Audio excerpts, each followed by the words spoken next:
اعوذ باللہ من الشیطان الرجیم بسم اللہ الرحمن الرحیم الصلاۃ والسلام علیک یا سیدی یا رسول اللہ وعلی آلک واصحابک یا سیدی یا حبیب اللہ۔ محبوب خدا سے چڑیا کی اطاعت و محبت۔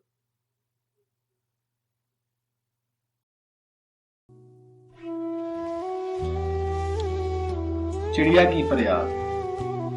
امام بیہقی، ابو نعیم اور ابو شیخ نے اپنی کتاب العظمۃ میں حضرت ابن مسعود رضی اللہ تعالیٰ عنہ سے روایت کیا ہے۔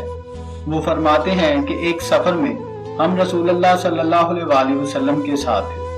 ہم ایک درخت کے پاس سے گزرے، اس میں چڑیا کے 2 بچے تھے۔ ہم نے ان دونوں کو پکڑ لیا۔ وہ چڑیا مضطرب ہو کر چہچہاتی ہوئی بارگاہ رسالت میں حاضر ہوئی۔ رسول اللہ صلی اللہ علیہ وآلہ وسلم نے اسے دیکھ کر فرمایا، اس چڑیا کو اس کے 2 بچوں کے ذریعے کس نے تکلیف دی ہے؟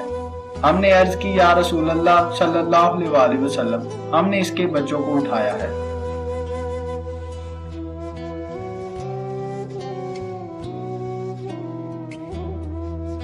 رسول اللہ صلی اللہ علیہ وآلہ وسلم نے فرمایا، انہیں واپس ان کی جگہ پر لوٹا دو۔ ہم نے انہیں اس کے آشیانے میں رکھ دیا۔ محبوب خدا سے حنانہ ستون کی اطاعت و محبت۔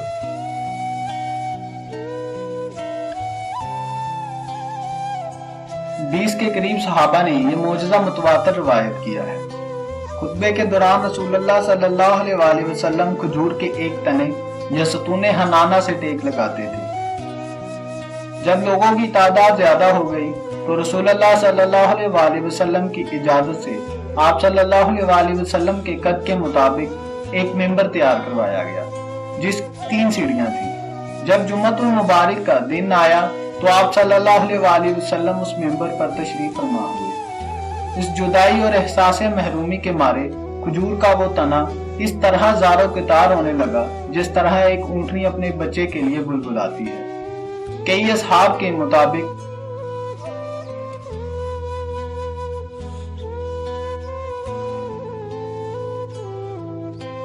اس میں سے بیل یا گائے کے ڈکرانے جیسی آواز آ رہی تھی۔ تمام اہل مسجد نے اس کی آواز کو سنا۔ بعض صحابہ کرام بھی اس کی آہوازاری کی وجہ سے رونے لگے۔ حضرت حسن بصری جب بھی اس روایت کو بیان کرتے ہیں تو روتے اور پھر فرماتے، اے اللہ کے بندے، جب ایک خشک لکڑی فراق نبی میں روتی ہے تو پھر تم اس بات کے زیادہ مستحق ہو کہ رسول اللہ صلی اللہ علیہ وآلہ وسلم کی جدائی میں آہوازاری کرو۔ رسول اللہ صلی اللہ علیہ وآلہ وسلم کے فراق میں کھجور کا وہ تنا بچوں کی طرح سسکیاں لے کر رویا، پھر غم کے مارے داڑے مار کر رونے لگا اور شدت غم سے پھٹ گیا۔ اب اس میں سے اس بیل کے ڈکرانے جیسی آواز آ رہی تھی۔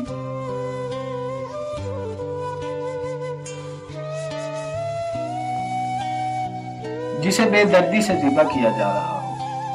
اس کی یہ حالت ذات دیکھ کر رسول اللہ صلی اللہ علیہ وآلہ وسلم ممبر سے نیچے تشریف لے آئے اور اس کی دل جوئی کے لیے اس پر اپنا دست شفقت رکھ دیا، جس کے بعد وہ پرسکون ہو گیا۔ جب وہ بالکل پرسکون ہو گیا تو رسول اللہ صلی اللہ علیہ وآلہ وسلم نے فرمایا، سبحان اللہ، اے لوگوں، کیا تم اس تنے کو نہیں دیکھ رہے ہو؟ اس کو اس کی جگہ سے نکال کر ممبر کے نیچے دفن کر دو۔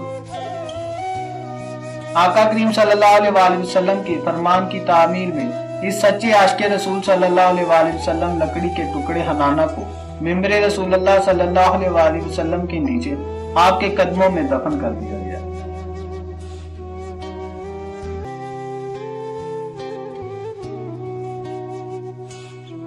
محبوب خدا سے دودھ پیتے بچے کی محبت۔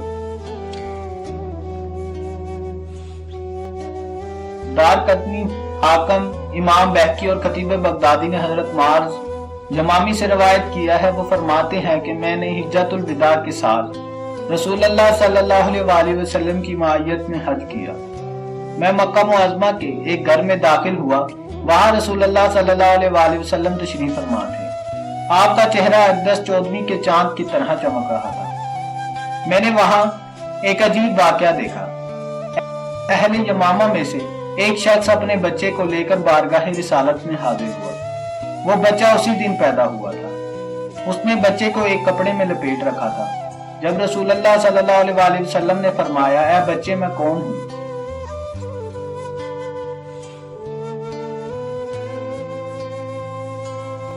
تو اس نے جواب دیا آپ اللہ کے رسول ہیں۔ حضور صلی اللہ علیہ وآلہ وسلم نے فرمایا تو نے سچ کہا، اللہ تجھے ببرکت بنائے۔ پھر اس بچے نے جوان ہونے تک کوئی بات نہ کی، ہم نے اس کا نام مبارک الیمامہ رکھ دیا۔ امام بہقی نے روایت کیا ہے کہ رسول اللہ صلی اللہ علیہ وآلہ وسلم کے پاس ایک ایسا شخص لایا گیا جو بول نہیں سکتا تھا، حالانکہ وہ جوان تھا۔ رسول صلی اللہ علیہ وآلہ وسلم نے اس کو مخاطب کر کے پوچھا میں کون ہوں؟ اس نے کہا آپ اللہ کے رسول ہیں۔ اللہ نے ایسے معجزانہ طور پر کلام اور گفتگو کرنے پر قدرت عطا فرمائی۔ سبحان اللہ۔